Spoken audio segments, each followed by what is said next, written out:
विवाह के बाद जब एक बेहद साधारण परिवार की बेटी पहली बार मायके से अपने ससुराल जाने लगी तो पिता ने अपनी बेटी को बड़े लाड़ से अन्य उपहारों के साथ एक सुगंधित अगरबत्ती का डब्बा भी दिया और उससे कहा कि बेटी, जब भी तुम अपने ससुराल में पूजा करोगी तब इस अगरबत्ती को जरूर जलाना।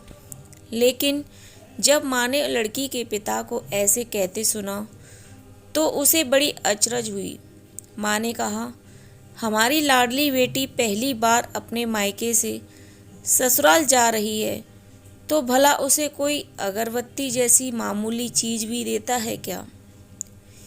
ये सुनकर पिता ने झट से अपनी जेब में हाथ डाला और जितने भी रुपए थे वो सब भी अन्य उपहारों के साथ बेटी को दे दिए। ससुराल में पहुंचते ही लड़की की सास ने बहू के माता पिता द्वारा उपहार स्वरूप अपनी बेटी को विदाई में क्या दिया गया है जब यह देखा तो उसे वह अगरबत्ती का मामूली डब्बा भी नजर आ गया। सारे उपहारों में कोई कीमती चीज न देख अंत में सास ने मुंह बनाकर बहू को बोला कि कल पूजा में यह अगरबत्ती जला देना, क्योंकि तुम्हारे बाप ने बड़े प्यार से ये उपहार तुम्हें दिया है। सुबह जब बेटी पूजा करने बैठी और अगरबत्ती का डब्बा खोला तो उसमें से एक चिट्ठी निकली जिसमें लिखा था, बेटा, यह अगरबत्ती एक बार जलाने के पश्चात स्वतः जरूरी जलती है मगर संपूर्ण घर को सुगंधित कर देती है। इतना ही नहीं, आस पड़ोस के पूरे वातावरण को भी अपनी महक से सुगंधित व प्रफुल्लित कर देती है।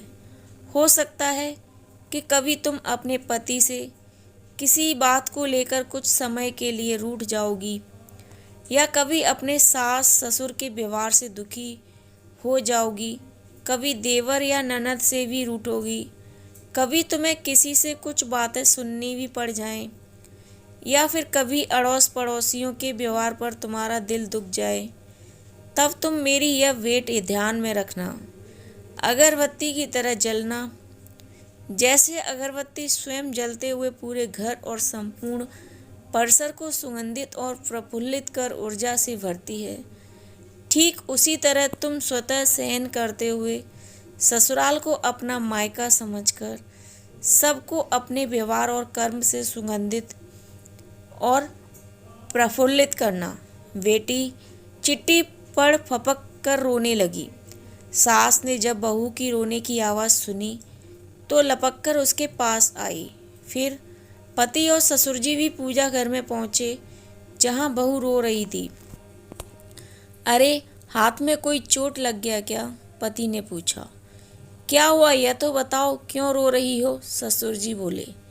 जब सास उसके अगल बगल देखने लगी तो उसे पिता द्वारा सुंदर अक्षरों में लिखी हुई चिट्ठी नजर आई।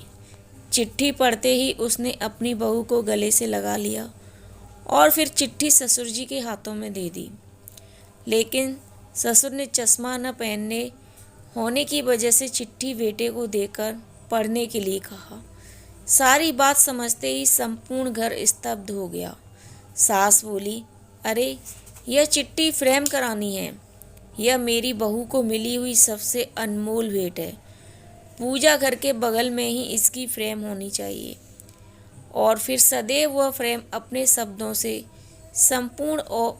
संपूर्ण घर और अगल बगल के वातावरण को अपने अर्थ से महकाती रहे।